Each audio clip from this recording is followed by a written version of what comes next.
Bueno, este fin de semana, como usted sabe, se llevó a cabo una consulta de estas que le gusta hacer al presidente López Obrador allá en el estado de Morelos para ver si qué opinaba la población que participó en esta consulta sobre la construcción o no de la termoeléctrica de la Comisión Federal de Electricidad en Huesca, Morelos. Y para entender de qué se trata este controversial proyecto, invité a Gonzalo Monroy. Él es especialista en temas energéticos. Gonzalo, ¿cómo estás? Muy buenas noches. Leo, muy buenas noches. ¿Qué es Huesca, Morelos? ¿Qué es la termoeléctrica? Es el proyecto integral Morelos. Sí. Son tres cosas, básicamente. 2 plantas de ciclo combinado alimentadas por gas natural. A ver, explica eso, porque no. No, esa parte es interesante. Sí. Son 2 plantas cruciales para que todo el estado de Morelos, sur de Puebla y Tlaxcala puedan ser abastecidos por electricidad. Voy a retomar eso un poquito más adelante acerca de por qué se tiene que hacer, eventualmente se tiene que hacer. Para alimentar estas plantas se construyó un gasoducto que se interconecta cerca del Estado de México, Querétaro, de ahí se interconecta hasta acá. Sí. Y por último, un acueducto. Sí. Todo este tipo de cosas, hay mucha malinformación allá afuera, hay muchas cosas que creo que hay que desmentir. Y si quieres nos vamos por pasos. Pero cuando dicen son plantas entonces de ciclo combinado, quiere decir que van a utilizar gas natural. Así es. Y Nada más. Pueden utilizar eso o combustóleo y diésel, que son muchísimo más caros, más contaminantes. Estos sí tienen todas las emisiones. Pero el gas natural es, digamos... Es mucho más limpio. Es lo más limpio. Mucho más limpio. Así es. ¿Y por qué entonces le dicen termoeléctrica? Están abusando literalmente del término. Normalmente... No es una termoeléctrica, entonces. No. Típicamente lo que se conoce como una termoeléctrica es como lo que tenemos en Tula, que es la más contaminante de todo el país. Sí. Esas son las alimentadas por combustóleo y diésel, normalmente. Las plantas de ciclo combinado se asume que son precisamente de gas natural, muchísimo menos contaminantes. Son las más baratas, las más, amigables con el medio ambiente, ¿no? Esas serían las renovables. Todo lo que estamos desarrollando, solar, todo eso. Y lo demás, lo más grandote, donde está el grueso de nuestro parque de generación, está en gas natural. Ok. Perfecto. Entonces, ¿son dos plantas que están en Huesca? Exactamente. 2 unidades de 677 megawatts, suficientes para abastecer esta región, prácticamente por los siguientes 15, 20 años. ¿Y por qué es tan necesario esas plantas? Precisamente por un punto esencial. Esta región, la región del Valle de México, la zona sur, por desgracia ya está llegando a su capacidad máxima. Ahorita está siendo alimentada parcialmente por la hidroeléctrica de Necaxa y sobre todo por todo lo que tenemos de electricidad de Tuxpan, que baja hacia el centro del país. El problema es que las líneas de transmisión ya están prácticamente a su nivel máximo. Necesitamos... O sea, creció, digamos, Tlaxcala, Puebla ha crecido muchísimo. Sobre todo la parte más de Morelos. La parte de Morelos es la que ha ido creciendo mayor. Sí, entonces necesitan nuevas plantas de generación eléctrica. Necesitamos energía. Y ahí hay un punto esencial.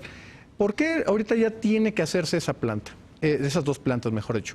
Porque originalmente, a principios de diciembre, la nueva administración canceló la línea de transmisión, la expansión, que iba a llevar la energía de renovables que tenemos en el Istmo, todo lo que es la parte eólica. De Ventosa. Exactamente, le iba a llevar de la venta a Yautepec. Sí. Alimentaba y solucionaba gran parte de ese problema. En el momento que cancelan esa línea de transmisión, nos quedamos ahora como que, ¿cómo vamos a alimentarlos? ¿Por qué cancelaron esa línea de transmisión? Quiero pensar de que no han entendido bien de que es una cosa muchísimo Porque esa mejor. sí es energía limpia. Energía limpia, la más barata, barata completamente y que nos daba mucha salida. Ya están los molinos, ya están operando. Los ventiladores gigantes. Los aerogeneradores, exactamente. Exacto, no sé cómo les digan. Pero exactamente. Bueno. Ya están operando, ya están construyendo, vienen otros que están justamente Pero faltaba la línea de transmisión. Para poderle dar salida a todo esto. Para ponerlo en términos muy sencillos. Al día de 2022 aproximadamente vamos a tener cerca de 1.800 megawatts de energía renovable. La línea de transmisión solamente es de menos de 1.000. Entonces va a estar generando, digamos, la electricidad, pero no tienes manera de sacarla. Exactamente. Porque no hay estas torres, para la gente que lo sabe, las torres estas enormes donde se transmite la electricidad. Exactamente, y poderlo llevar de la energía de donde se genera, que es el Istmo, llevarlo donde se requiere, que es la zona del Valle de México. Eso está, entonces eso lo suspendió este gobierno. Exactamente, eso es completamente de Entonces se necesita las 2 plantas de Huesca. Exactamente. Plantas que, por cierto, aquí creo que vale la pena irnos un poquito para atrás, no son nuevas, ya se han construido construidas desde hace un buen rato. ¿Ya están construidas? Ya. O sea, ya están los fierros, digamos. Ya está hecho. Y aquí déjame hacer una parte fundamental. ¿Y el gasoducto también? El gasoducto le falta una cosa mínima de 10 kilómetros. Es una cosa muy menor que puede ser resuelta en cuestión de meses. Es una cosa muy rápida. También el acueducto ya está construido. Sí. Aquí déjame ser súper claro.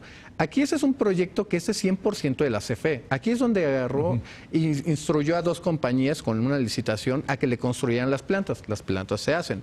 Para poder alimentar las plantas se necesita un gasoducto. Contrato una empresa que me haga el gasoducto, pero el gasoducto es mío.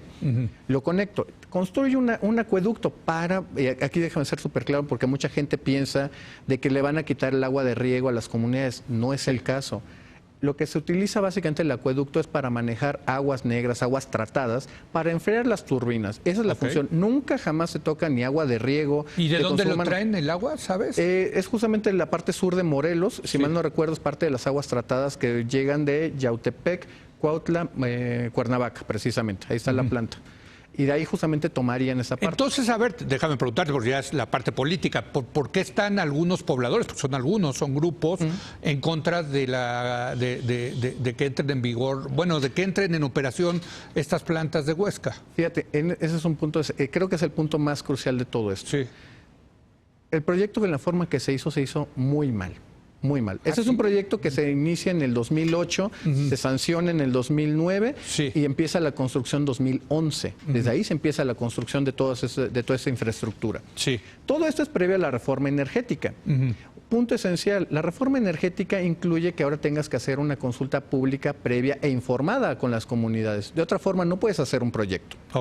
El problema es que esto, como es antes, pues la CFE literalmente subcontrató a algunos despachos para que consiguieran los permisos y muchas promesas se fueron incumplidas. No, ¿cómo que contrataron a despachos para conseguir los permisos? Sí, así es la forma en que se hizo. A ver, estás hablando de los llamados gestores, que no son otra cosa que coyotes. Es correcto. No, pero esto es la CFE de Peña Nieto. Esa es la CFE de Calderón incluso. De Calderón. Estamos hablando de 2011. Ok, tienes toda la razón. Exactamente. Sí. Y ahí, ¿qué termina pasando? Muchas cosas quedan incumplidas. Por ejemplo, CFE dice, yo voy a pagarte, por decir una cantidad, $1,000,000 a la comunidad y la comunidad solamente recibe 100,000 pesos. Sí. Esos 90,000 o 900,000 quedan justamente perdidos y no se puede justamente rastrear dónde queda esta cosa. Este tipo de cosas, de promesas incumplidas, hay mucho a lo largo de este proyecto. Ese es ahí el punto fundamental, el caldo de cultivo. O sea, lo que tú estás diciendo es que hubo una mala operación administrativa y política. Es correcto. Con las comunidades. Es correcto. Involucradas en la construcción del gasoducto, el acueducto y las plantas. Exactamente. El proyecto en general. Sí.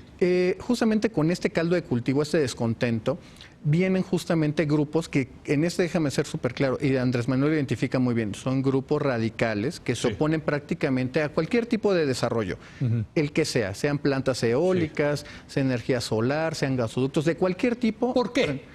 Es una narrativa que traen justamente de la izquierda radical, europea, americana, donde es una narrativa llamada de degrowth. No crezcamos, simplemente para cuidar las emisiones del planeta, dejemos de crecer. Quedémonos donde estamos. Con nuestros 53 millones de pobres, quedémonos ahí. Sí. Todo este tipo de narrativas... O sea, son antiprogreso, vamos a llamarlo, de alguna manera. Lo son. Creo que lo acabas de poner muy bien, lo son. Sí. Y el punto fundamental aquí es que han encontrado otra vez el caldo de cultivo, donde justamente en términos de narrativas de despojo, te van a quitar tu tierra, la narrativa del agua, te van a quitar tu agua o te la van a contaminar, vas a tener emisiones y te vas a morir. No, la realidad es que si nos quedábamos con el combustóleo, las enfermedades respiratorias de la región se disparan completamente.